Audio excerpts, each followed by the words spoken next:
Our meeting, this part of the meeting will be the informational meeting for the budget that's ongoing. And I'd like to welcome everybody here tonight to the presentation of the budget for the 07-08 school year. We're glad to see the turnout that we had. We don't always get a turnout like this. We've had the meeting here and no one has shown up in the past, so it's good to see 20 to 30 people here tonight. And again, before we start, thank you all for coming. Thank you for your interest in the district, and feel free to ask any questions as we go through this process tonight. It's going to be a give and take back and forth. Okay, well, I'm going to ask Mr. Hebert, the superintendent, to review the 07-08 spending plan that will vote upon later this month. Okay, what I'd like to do, I'd like to start out by looking at the amount of expenditure that we have per pupil versus what similar school districts have and what all public schools in the state have. This information is now available on the New York State School Report Card. It's also in the book that is at the table. Basically, for the general education, our expenditures per pupil are $6,672. Similar districts spend $8,006, and all public schools in New York State spend about $8,787. For our special education costs, the expenditures per pupil is about $15,279, when similar districts spend $19,944. In all public schools, their average is around $19,320. The other aspect that I do need to focus in on before we actually go over the budget is one thing that I've been speaking about for the past 3 or 4 board meetings. One of the reasons why we've instituted the RTI, or Response Intervention Plan, is the resident classification rate in the school district. Now, this district has 18.32% classification rate. Public school districts, the average of most public schools is probably between 12.3 and 15%. The state is looking at trying to reduce that rate to around 11%. So this is one of the reasons why we really need to look at early intervention. Now, I want to, looking at the general fund appropriations, I've just focused in on a couple of the areas where there is an increase or a change. If you look at the Board of Education, you will see an increase of about $5,050. But basically, that is for a policy manual which has not been updated in a long time. The procedure that we have been using is reviewing various policies, maybe bringing 1 or 2 at a time that we get from the New York State School Boards. But it's time to have a complete policy manual updated. The other aspect there are law books. It's crucial that our board members have the most recent law books. So those have been put into the budget. Under central administration, you'll see an increase of about $27,486. That is because you are looking for a new superintendent, and the range is between 110 and 140. You're looking at business administration. There's an increase of $65,375. There is increased time for the business manager in this budget this year, and we are looking at informatics software, which is important for our district office as far as the finances go. If you move down to operation and maintenance, you'll see that there's a $132,719 increase there. We have put in a furniture line for the first time in the budget, which means that we will be replacing classroom furniture because it has not been done for a long time. And if we follow this particular procedure that we put in, within every 5 to 10 years, we will have replaced all the furniture in our buildings.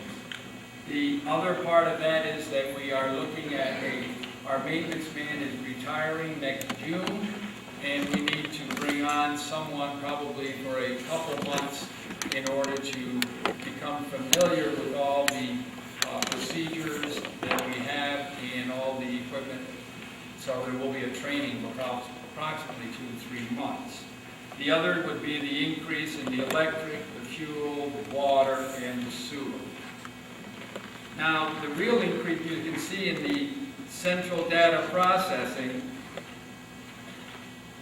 there's an increase of about $7,645.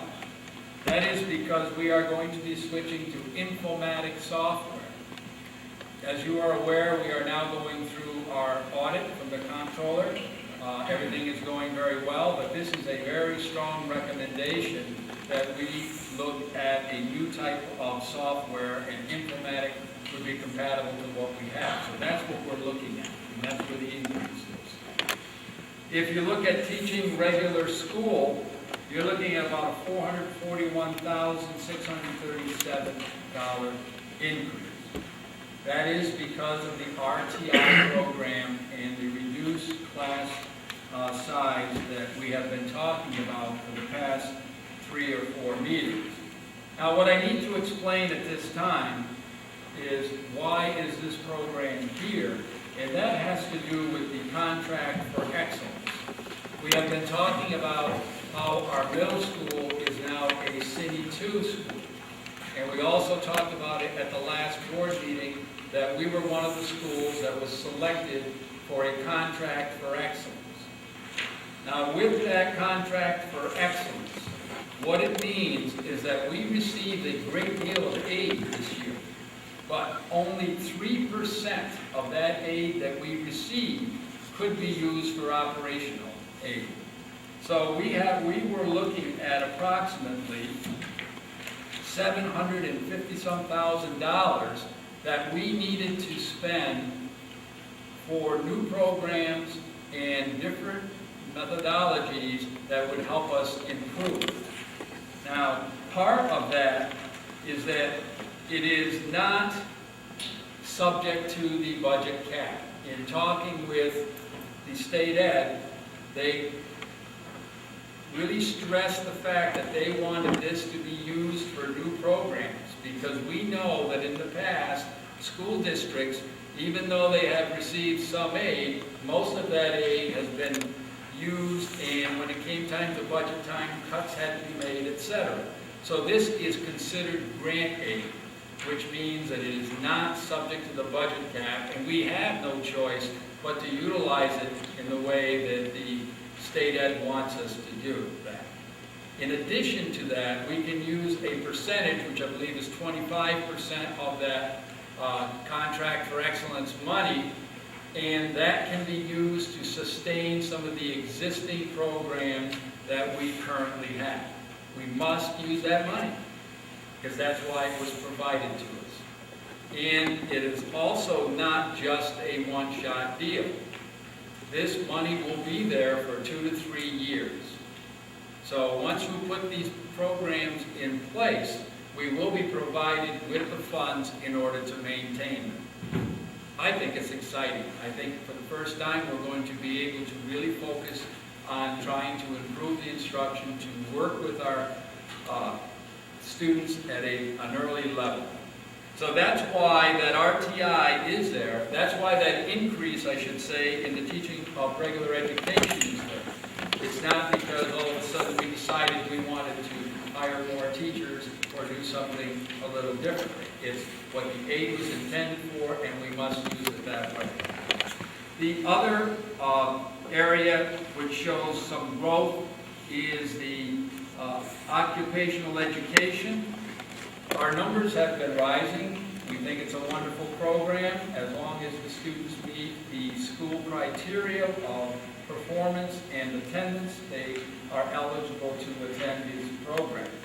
And right now, BOCES is looking at, in order to be able to maintain a sufficient program, they're looking at income averaging, which would take over the past 3 years how many students you had, and they would average that out, and that would be the number that you would be paying. We also looked at the, if you look at school library and audio visual, you'll see that there is a decrease. And that is because we had a long-term librarian who retired last year, and we have someone who is less experienced on the salary schedule. And if you look at guidance, you're looking at close to the exact same thing, with a savings of $66,193. Mr. Patno, who's been with the district for a long time, will be retiring this year, so there will be a savings there. The district transportation is up $99,677, and that's basically because we are looking at the separate busing that we have talked about, and according to the state ed and Steve McNally, who I have been working with for this contract for excellence, we will be able to use that money as the portion of sustaining the program, so that $188,000 that we have to spend in that area.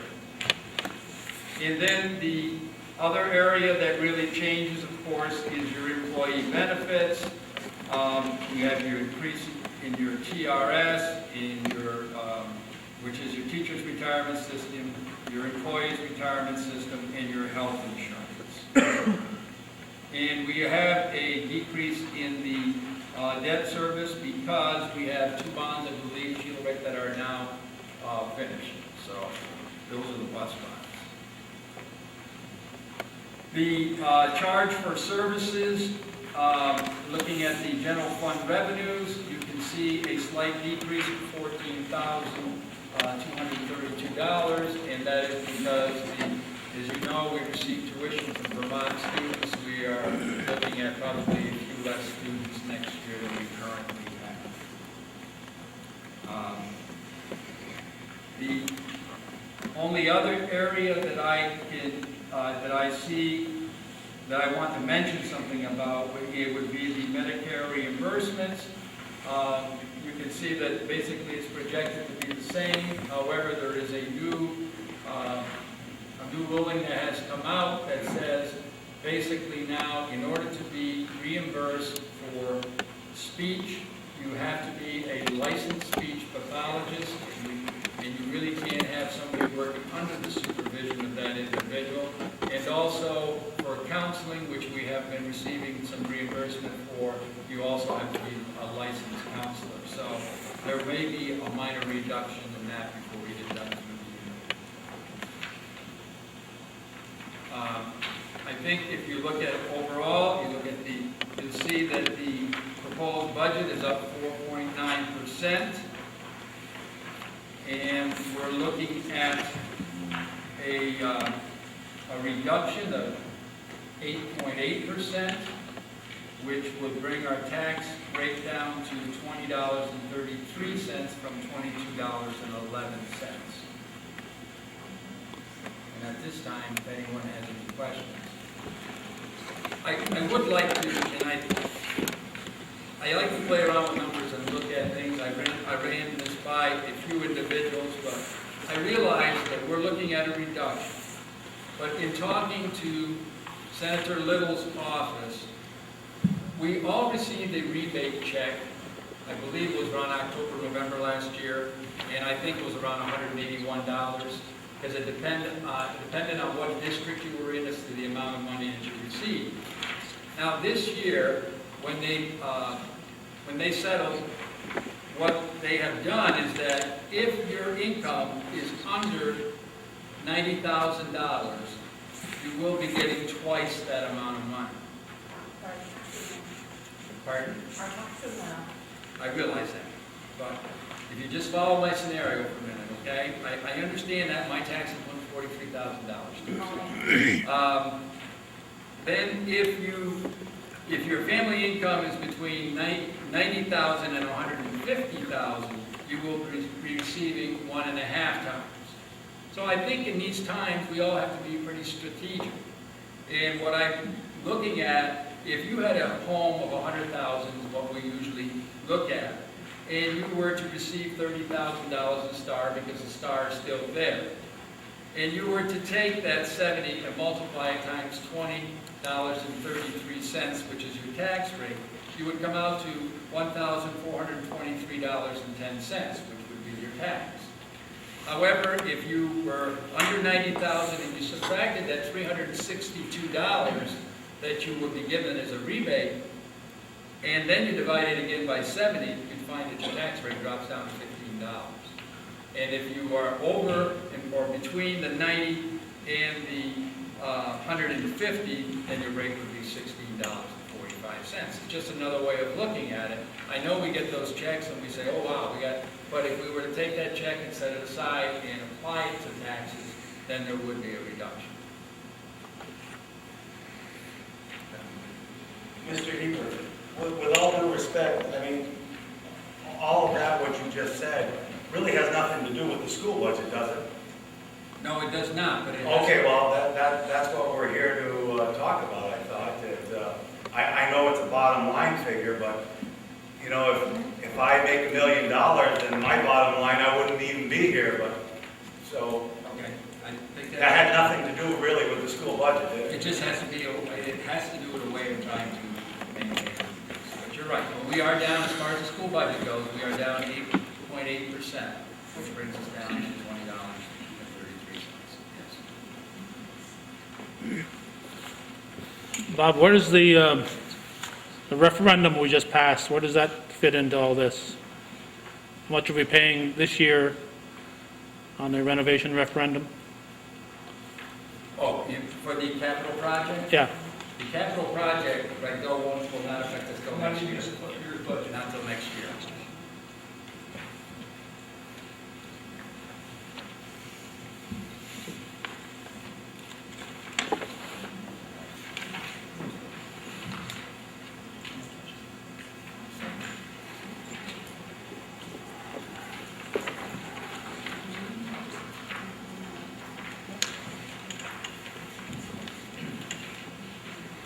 Mr. Heber just explained was the actual budget itself. We also have on the budget two separate propositions to be voted upon. One is for the library, and that allows you spending the sum of $7,800 per community, and to levy the appropriate tax there in order to cover that. And the other is 25.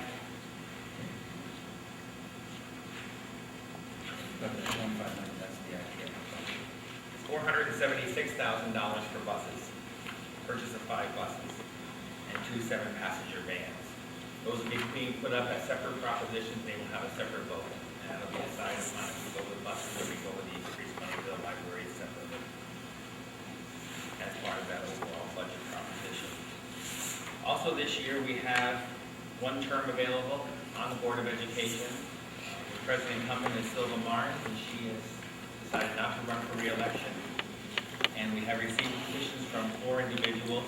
We've asked each of them to speak for a couple of minutes tonight, and we'll do this in alphabetical order. Sam Lane is first.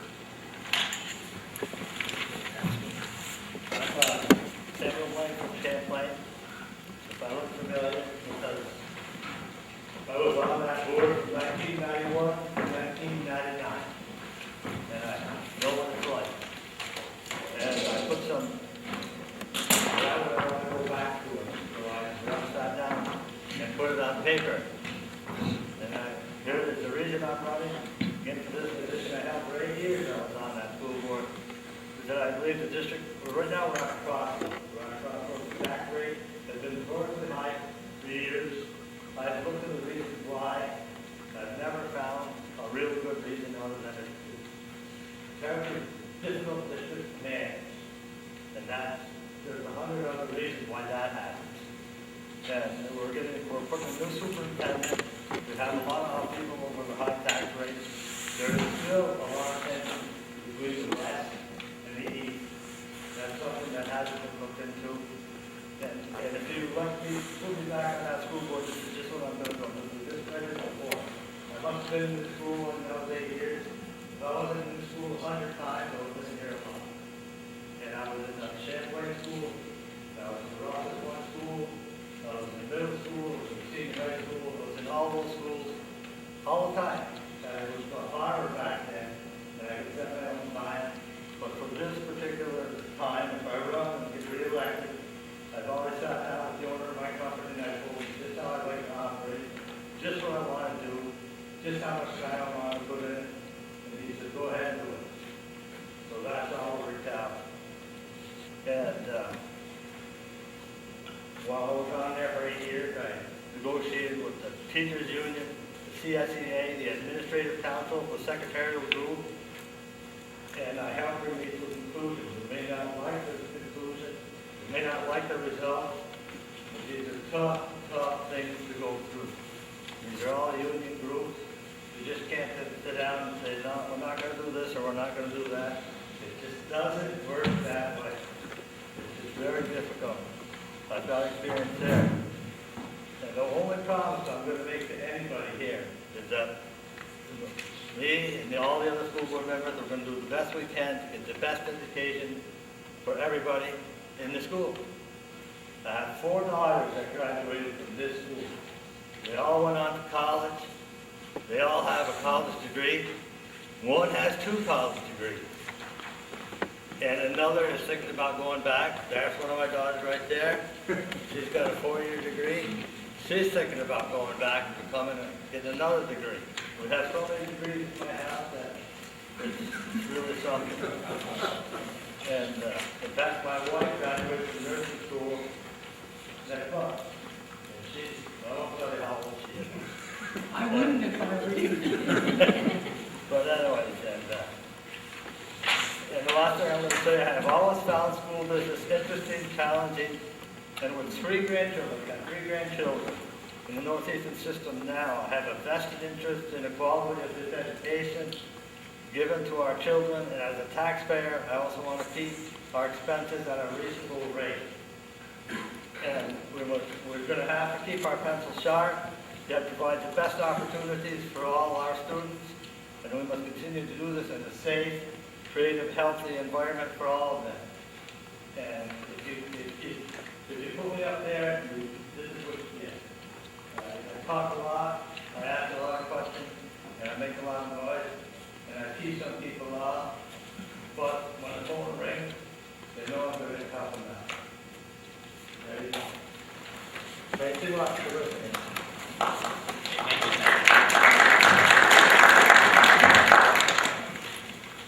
The second candidate is Lynn Robine. Good evening, my name is Liz Robine. I'd like to present myself for candidate for Northeastern Clinton School Board. I live on Angelville Road in the town of Shazy, in the Northeastern Clinton School District. My husband is Keith. I have 2 daughters. Allison is a junior in high school, and another daughter, Catherine, is a freshman. At this time, I was in the past involved in the facility planning committee that has gone forward, and I gained a lot of interest in the school board and what goes on in the school with the state polls and everything from that committee. Spurred my intention to possibly get involved with the school board and attended quite a few meetings. I've also currently and in the past have volunteered on the Lake Clear Outdoor Educational Project, which is a wonderful project provided in the 6th grade for our students, and recently joined the Cougar High School Planning Committee. And but because my daughters are in high school, I am there quite a bit of time and involved in a lot of things that go on in the high school with the teachers and the students. One of the main things that I see that I would like to try to push forward is that, as Mr. Blaine suggested, we do need teamwork within the district on the committee, the facilities committee. We see 3 towns, Moore, Champlain, and Rouse's Point, and I would like us to work together as one district, not 3 separate towns. And I would strive to do that provide good communication between the public and the school board. And I think that this is the key to bridge the gap to push our project forward, and the ideas that go forth from the school board need to really be communicated to the public so that everyone understands what they're voting on and continue to communicate things in the future. And if needed, I would be able to, I would be a liaison between the community and the school board, and I would have no problem with finding any questions that anybody has, calling me, and would be willing to find out any answers if I don't know them, give them a call back. I think that's very, very important. And as a school board member, my decisions in voting, I'll try to strive to provide the school district with an attainable education for all students at all levels of education. And I think that is key importance here, that not just one student or the higher students or the lower students, but all students in this school district should be allowed to have the best education that we can give them within the budget. Thank you very much.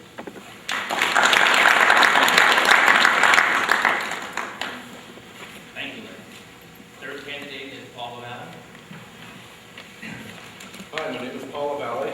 I live in Morris Fork, where I reside with my wife, Nancy, and my 3 children, Melissa, Chantel, and Justin. I am a carpenter at Altona Correctional Facility.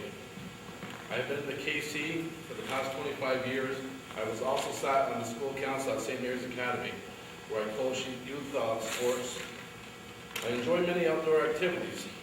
I feel that there is a need that more parents and teachers have more communication.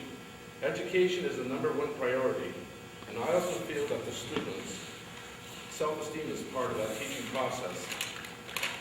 And if elected to the school board, I will work with parents who have issues from the start with the problems and resolve and stay there to the end. Education is demanding now, I know, and together I believe we can make it work for everyone. Thank you very much.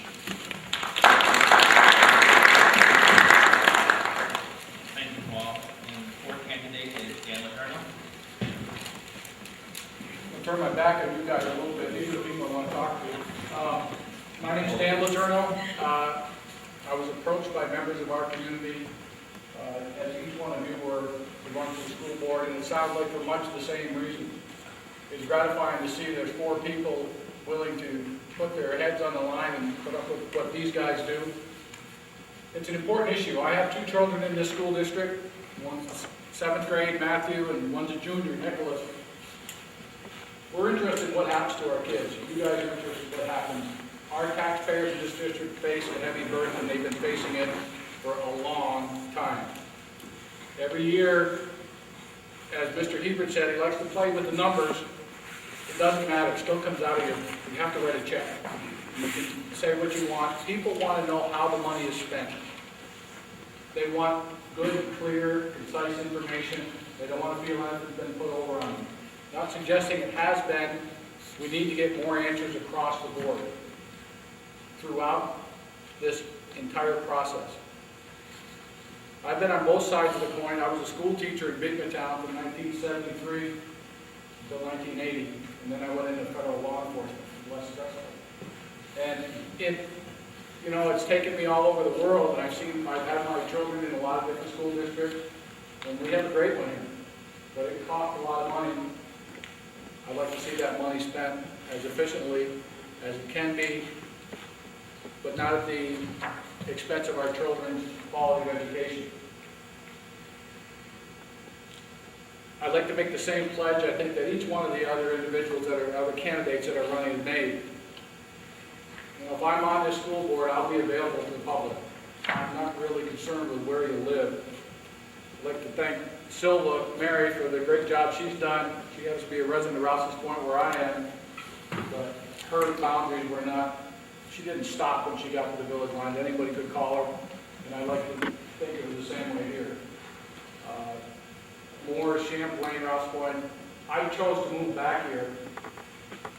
I've lived in San Diego, I lived in Virginia, I lived in a lot of different places. This is a great place to live. This school district makes it. It is the reason we came back here, for our kids. We believe in it, I believe in it, and I hope that if I'm on the board, I can follow the same dreams, get the same goals that you all have talked about tonight, and the reason we're all here. So I'm glad we all have a chance. It should be a great election. Let's look at this budget closely and lock it up out there. Thank you.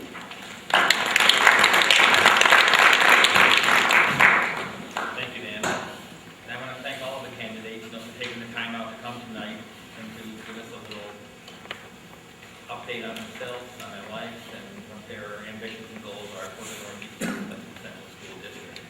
We do appreciate your interest, and we're glad to see 4 candidates running this year, and it does my heart good to see that there is an interest out there as to what's going on in the school district. I just want to remind everybody that we will have another informational meeting, an annual meeting on Monday, May the 14th, at 6:30 in the auditorium at the senior high school. And then voting will be the following day on Tuesday, May 15th, from 11 to 8 p.m., both in the middle school cafeteria for the people living in the eastern end of the district, and right here in the Moore's Elementary Gymnasium for those living in the western part of the district. And anybody have any questions, comments, concerns? That's the budget. Yes. Can you explain what makes up $447,821 difference from this current year to next year in employee benefits? I mean, what is jumping $500,000 from this year and next year? State retirement system. The state. And that number, we have no control over that number is given to us. The TRS is going up 8.73%. ERS is going 9.3%, and the health insurance is 7.5%. So as teachers, Teachers, your yeah. pension actually increases from year to year. Yes, depending on how much service you have, it depends on that, yes. And that's run by the state, that money, those And that's monies all are run by like the tier state. 1, tier 2, Yes, tier any 5. money. Yes. But the money's there, if they lose money, they go back to us to make up the extra money. If they gain money, then the rate will go down. If they do well, all based on their investments and how they handle their money. Whereas if you and I invest money and lose it, well, too bad. We can't let anybody else So say, that "Help us they're out." actually handled as state employees then? Yes, they are. And as you know, the other 7.5% is their health insurance, too. Health insurance skyrocketed. How does the health insurance, that's not mandated by the state, right? No, it's not. You have to have health. That's a mandated. contractual issue? Yes, it is. Yeah. Does it have any effect on the retired employees of the district? A retired employee gets health insurance for depending when you're retired. It used to be for their family, and now it's only for the individual. Has there ever been any discussion of, is that done? That's an issue that's never to be discussed again? It's locked in, you can't change that.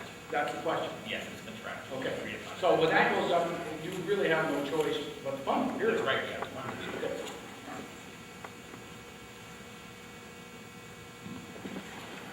Okay. Yes. So what other items in this budget pamphlet are similar to that, where you just have no choice but to increase the amount of spending from one year to the next? I mean, obviously, you just said employee benefits, it's health insurance. That was a 7.95% increase from 2006 to 2007, so we're basically stuck with that. But I'm looking at other things in this whole list, and I know Mr. Cougar gave somewhat of an explanation. I don't know if I gathered it all, but like the Board of Education, the very first one, where it goes from 5,500 to 10,560. That's a 91.65% increase. There's several others that are way more than double-digit increases. Auditing services, 53%. Business administration, 34%. Psychological services, 24% increase. Co-curricular activities, which I have no clue what that is, that's a 38% increase. But all these increases seem excessive for 1 year when the cost of living only goes up 3.2%, and the overall budget 4.9%. And there's some items in here that are actually going up 50 and 60%. Can I address those, John? Yep. Again, when you're talking about the Board of Education, it's a policy manual that will be done. It's approximately $3,800 a year for 2 years in order to do that. So if we have we need to have an updated policy, and those law books, they're approximately $90 a piece, so if you get those for the board members. Now, when you're talking about the increase in business administration, one thing that I forgot to mention was the fact that now we have to have an actuary, like the small, the the villages and the towns, so we will have to have an actuary on staff. We are working now with the insurance company in order to get that in place, and that's going to be anywhere from probably $15,000 to $20,000. We also had to add in an internal auditor. If you remember the comptroller, right now, we're having the audit after what happened down in New York. There have been several different things that were put in place with no funds for. We now, besides having the external audit that we have every year, we have to get an internal auditor, which we did hire this year, Barb Dwyer. And in addition to that, now we're going to have an actuary that's going to come in every 2 years and assess what the debt value of the whole district is, just like these small municipalities, towns, and villages will have to do also. So those were some of the expenses of the increase in the business administration come in.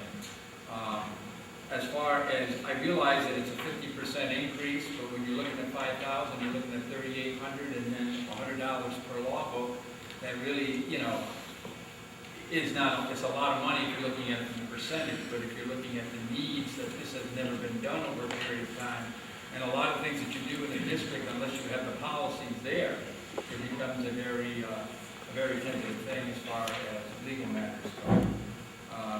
The informatic, as I said, I know that's $7,645, but the software that we have been working with is really kind of outdated, to say the least. And with the comptroller's audit taking place right now, we just met with them last week, and they gave us some of their recommendations. And with the fact that we need to do something, if we're going to stay in compliance, we're going to have to follow those recommendations that the auditors are going to give us when we finish up. But this is one of the things that they have recommended, that we take a look at a different type of software so that we will not be as vulnerable as a business. So is it safe to assume that next year, that figure will show a decrease? It should increase again because it's new software, and maybe just a small maintenance charge, I would assume. Because any type of software or any type of computer programs that you have, there's always some type of a maintenance charge.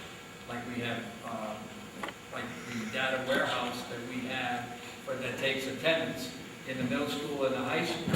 There has to be a computer on every teacher's desk. Another mandate used to be, well, let's not say used to be, but now attendance has to be taken at every period and reported. So everybody's got a computer. In order to maintain those computers, there's always service charges that we have to pay, just like any business would.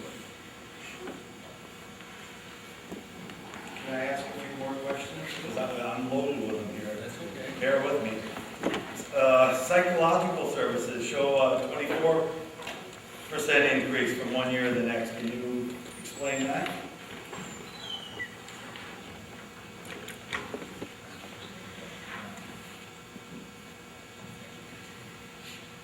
In certain cases, we are required, if a certain test has to be taken, according to the commissioner's regs, if the parents want to have a test taken, in this district, did pass a policy saying that they would not pay more than $1,000 per assessment. In some districts, you have to pay whatever the battery costs, but if there are certain psychological tests that are required through the Committee on Special Education, or if it's deemed necessary that a child receive a certain evaluation, as a district, we are bound to provide that evaluation anyway. Without going into any specifics, which, as far as the I can't do that. And what does co-curricular activities mean?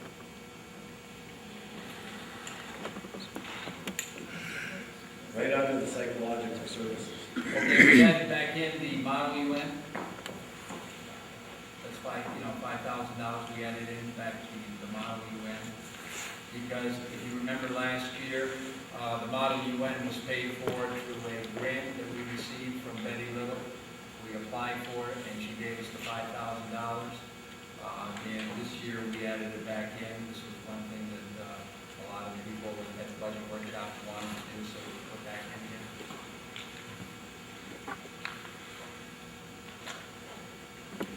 What else is in that? 3,900, Probably like Claire Lake Clear. and the drama office. And I have I see inter-fund transfers quite often throughout this budget. Can you explain to me what that? Well, we have simple capital projects. You know, we had boilers, we had to retube the boilers in the high school. So when you pay, you have to, by bill, you have to transfer some money from the fund. To pay money out of the capital fund, we only have to come from some source. So in our budget, the interfund transfer of $70,000 this year was designated to be moved to the capital fund for capital projects to be done. Next year, we raised that in the coming budget to $100,000 because that's what it has always been in the past. This year, because the tax rate was so high, we reduced it to 70 and moved it to the amount of work that we were doing. But for the new budget, we did increase it back to the amount that we had in the past. And we're planning on using it for doors, I believe, and, for the sewer plant, I believe, here in North Fork. That's what that money will be used for. And that is payable by the state, and our aid's around 90%. So we get 80%, 90% of this money back to follow from the state. We have been working on several projects. We have to use the Charles School boiler. We had a problem with that. And then we had to remove that oil tank in the back of the middle school because that's from the leak. We also had the mold project going on in Rouse's Point, I think it was last year. And so it's, anytime you do a project like this and you have to pay funds, then you have to transfer money. You get your reimbursement back because of emergency funding, you get 95%, but you don't get reimbursement funds. Okay. Well, I guess what I'm trying to say is, I realize these expenditures all have obviously some warrant, otherwise they wouldn't be in here, but it seems that, this might be a smokescreen for runaway spending with tax rates and budgets just seem to be going up every year. And I know the town of Champlain and town of Moores, and everybody that supports the Northeastern Central School District, we just received another $55 million of tax base, to fund this school. And it's going up excessively. I'm just thinking that with a smoke screen like that, you're getting all this extra money. Sure, you're going to lower the rate, but I think we could actually lower that rate a lot more with all that extra taxable value. I mean, I did some figuring up myself, and taking a 5% increase, which is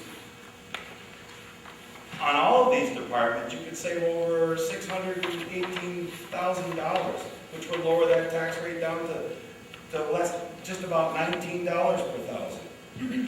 I mean, are we doing our actual best, or is this just because we had a windfall in tax assessments this year, nobody's really sharpening their pencils anymore? I don't think it's that at all. I think this budget was put together before those assessments came out.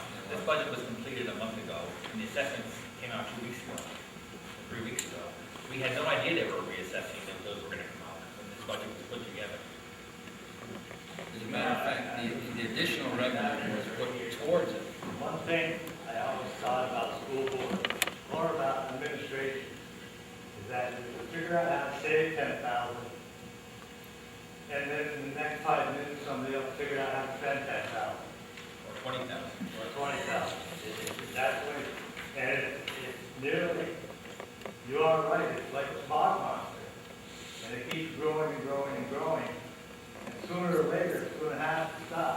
Well, that's what I'm saying. And at what point does this runaway train ever stop? When we're all living in the street, I guess maybe it'll stop. I have no good answer. I wish I had an answer for you, but I don't. But there is runaway spending, and it's got to be out in that. I don't think I'd call it runaway spending. No, you guys did as good. I believe you did as good as you. There's things that we can cut still, more than what you are mandated to have. We can cut all sports programs, we can cut kindergarten, that's not mandated by the state. Okay, I have a problem with that. Every time somebody hollers that there's runaway spending, the first thing anybody wants to cut from this school is sports programs. Why is that? Because it's not mandated. Because it's not What do they mandated. think Let's is see, how mandated? much do we spend on sports programs here in this budget? $163,000. Wow. Just by limiting our increases to 5%, I can cut 600,000 off this budget. No, you can't, because we can't limit our employee benefits by 5% when the cost of everything is going up 8%. That's impossible. The cost of living only went up 3.2%. I can't help it. We're being assessed into the retirement funds, we're being assessed for health insurance, we have to pay what the rate is. That's not negotiable. Here's your rate, take it or leave it. So we don't have a choice with this. It's negotiated with the individual union groups, we have to have that. If they say it's going up 20%, we have to pay 20%. We have no control over that. Well, then how come there are certain spendings that have actually decreased in here? Because Who has control over that? we do, we try to look at it, make cuts and guidance, we try to play with the guidance program, and that's down $50,000. So we're trying to do some shuffling around. So none of these other items could possibly be cut another $1, other than interscholastic sports. Yes, we can cut regular school, probably from the education by eliminating all the kindergartens. That eliminates 5 positions, 5 classes. But right now, That would be drastic. You know, we're having a hard time keeping up with our test scores now. We can't afford to take a year out of that. You might as well close the schools and That's send right. No, everybody it's the someplace thing that we else. have to do as responsible board members, that we think we'll bring the best program forward at the most reasonable cost. I wanted to ask, oh, This budget was put together last year, without an assessment period, which was about 2 weeks ago. So if you assess the value, the tax rate going to drop some more? we actually, We don't know that because the tax rate isn't finalized when they did. I checked with the when we did get it, we did apply That's it. towards it, So we you already apply did. the new assessment. We tried to, We tried that, and that's why we got a negative 8.8.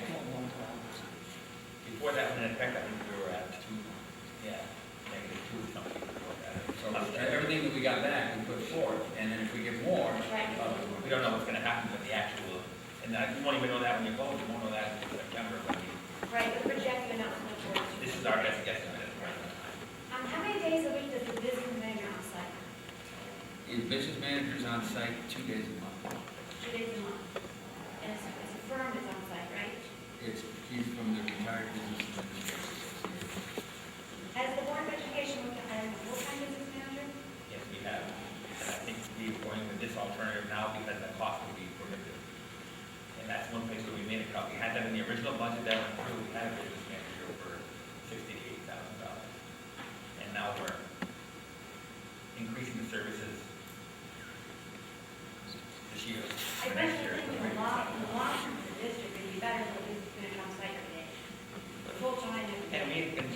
we agree with that, but I think it's cost prohibitive right now. Mike, what And I happened? mean, with salary and benefits are up to over $100,000. When you guys, when you applied for the business manager job, what happened? Like, when I was there, Mr. DeGrandre was the business manager. Now, how does that affect Mr. Heath? There's so much more involved now than there was 10 years ago, Sam. I've been on the board 22 years now, and it's probably gone up logarithmically. The business things, the forms are required to file, the accounts are required to keep, the audit books you have to keep. There's more and more demands coming down on us from the state that we have to live with. And to do that, and if you're not compliant, they come and do the audit, you're penalized. Something weird. Is it, added in the budget also, are you still gonna do the double bus run? Yes, we are. So is that accountable? I think these buses only get 6 miles. It's not double bus runs, it's separate buses. But there's gonna be 2 buses going by my house, picking up the high school and then the grade schools, right? In some places there will be, but in some places there are right now too. That's part of the contract. Is that included in next year's budget though, with the price of $2 or $3 a gallon and buses? But it's already part of that, and it's part of the contract for excellence that we have to, that we're spending. So what did the bus driver do in that time? I know they were hired for 4 hours, is that? 2 hours on, 2 hours in the morning, 2 hours in the So afternoon. they're gonna go and go back and get another load of kids? Is that? But they will be maximizing their time within that 2 hours. And is there an increase in the insurance for liability on these buses on the road? No? No. Yes, ma'am. The contract for excellence, I know in the last meeting you explained where all that money was being broke out. Where in here, I know we see part of it in the teaching for regular school and the district transportation, where's the rest that I would see? You said it was in there, I see that's part of it, Okay, but we a have, little bit more. Last year, if you recall, we were going to shift students in Moore's, shift students from Rouse's Point, and the board decided to put in 2 teachers, which actually reduced class size. In working with Steve McNally, he said that we could use this since that's part of the criteria for the contract for excellence, which keeping those 2 teachers, which reduces that class size, which is $130,809. That's in the teaching regular school, or is that another line? That's in Pardon? there, right? Yeah, Okay. that's the class reduction. And then you had it comes out to like 400 and Yep. some thousand. And then we talked about the RTI, we would have to add those other instructors like we had talked about, and that came out to 195,313. We looked at having additional techs because we're doing the foundations at the primary level, the kindergarten level, and that's about $6,000 in materials there. We're looking at we're bringing back, and this is part of what they said we could use for this expenditure on contract for excellence. We have them bringing students back to our district, so we're going to have a new special ed class next year, which will probably be in Rouse's Point once the mold project is completed, which we've done this summer, so we'll have an extra classroom. And this includes a teacher and an aide, and that's $183,798, because we're going to need to have another class at the intermediate level. When you're looking at special ed, you have primary and you have intermediate. Each special ed classroom, self-contained classroom, will span 3 grade levels. So then we look at the separate busing, which is one for sustaining, and that's around $100,000. And then we had the middle school. That's where we were identified as a city school. In addition to everything else we're doing, we have 2 self-contained teachers that are working very closely because the population that we were identified for was our special needs students. And we have 2 special ed teachers that are working very closely, and there's going to be a teaching assistant with them so that they can do some mainstreaming. And that teaching assistant, $23,458, is also part of that contract for excellence. So with all that being added in, it comes out to like around $569,000. So Didn't we that's, get more than that, though? Isn't it more, the it contract? was 700, but Just basically. a percent, right? Right, the Okay. 25% of that came out to around $188,000, and part of the busing is what we're using for that, the sustained programs. And also Molly Joanne, Lake Claire.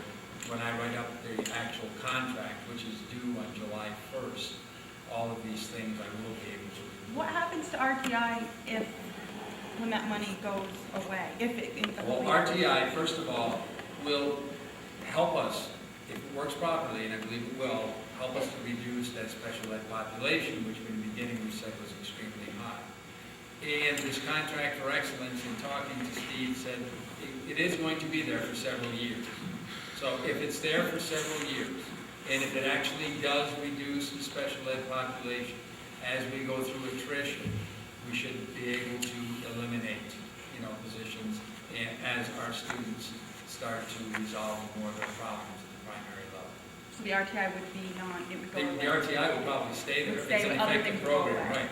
But by the savings that we will get by identifying less students, we should definitely be able to maintain that program. And also what will help us is if it does work as effectively as we anticipate that it will, when it comes to attrition, we probably will not have to hire more people. We will be able to stay with the existing staff. Mr. Ebert, not to throw a fly in the ointment, but it was reported in the Press Republican that the principal at Rouse Point Elementary was a finalist for a position in Plattsburgh. Are we possibly looking at a recruitment for another principal as well as superintendent? So is that been budgeted into, or, so that's going to be an increase? That has not been budgeted. It would be, or it wouldn't be? It has not It been has not been budgeted. It was not You anticipated. can't control it, but that's Right. a distinct possibility. It's fine. That position was a perfect match for this individual. So I think that's why. We've had a lot of principals at Rouse Point Elementary in the last 6 years. It was, yeah. Anyway, I know you can't control that, but Right, I'm just I know. saying, potentially we have that to deal with. Right. So we're losing you as a superintendent, potentially another principal. The corporate knowledge is flowing out the door quickly here. So it's going to be That's why we're trying to. difficult road to hoe. The last question I have is just, you mentioned in the budget, the separate busing is, that issue's been decided. It is the board has decided to move ahead with that. Yes. So the answer is, there will be 2 bus routes next year, period. The elementary will be separated. Okay, I'm sorry, Right. that's what That's correct. that's going to happen.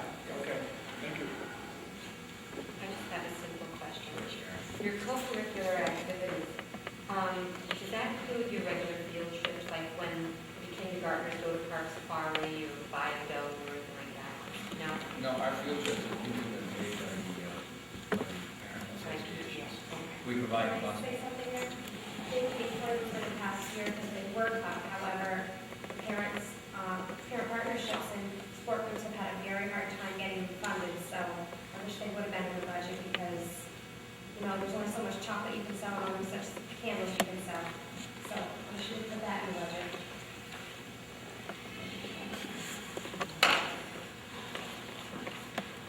Anything else? Yes. We were just discussing health insurance earlier. What is the teachers union paying for health benefits? What's the percentage of the premium that they're paying? You might look out. It changes every year. I think it's 10%. And what is CSE paying? 5. What's the administrative paying? And the premium is up over the year, right? 18 grand, 14 grand? So as a taxpayer, I think we need to renegotiate your contract, you should be looking for more. And we do every time we renegotiate that. Increase the percentage. And that's in every contract negotiation to discuss that. Discuss that language. You're discussing it again. Well, it has to be agreed upon by both sides. That's the issue there. Why have we not budget the new principal accounts? You're gonna have a principal across the board next year, right? Right, the salary for the principal is like, You didn't put the next number in there? Not for recruiting, we didn't know the person, we don't know if the person's leaving yet. we had no idea this was done. The person is interviewing. You must have her salary, what is it? Her salary budget, the person's salary budget with the increase, yes. It'd be the recruitment cost that I think Mr. Turner was talking about. But you would bring someone in lower than what that person's making anyway. It depends on the experience of the person. Depends on the experience of the person that you're getting. The recruitment cost can't be that much money. You put it out on paper. Oh, it's more than that, it's just the ad, the paper, it's the interview, the whole process that you go through with that. Sometimes you have to advertise, some of those ads can get quite expensive in some of these journals. They can be up to $1,000 for an ad. Also, it's not just for local press. No, it's not, it goes into the New York State Journal, it goes into the principals, the St. E's Journal, the superintendent. But we have to pay you guys to do the interviewing? We have to interview, but we did get paid, but we don't get paid. Seriously. That's all done for gratis.